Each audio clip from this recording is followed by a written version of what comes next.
Alright, random people on the internet. This is just something I do to protect my Apple cords. So this is a super drive. You can't unplug it from the back, so I worry about storing this thing and bending this over and over and over until it gets cut or this breaks off or whatever. Same with the USB end. It'll bend and bend and bend and then just sever itself. So you can do this with whatever tape you want, but I use Kapton's tape.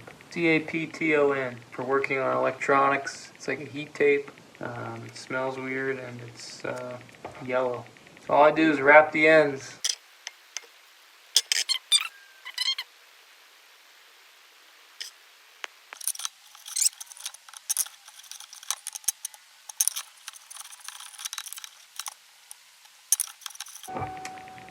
So that's all I do. Just give it I don't know, an inch and a half. And does it look stupid? Yeah.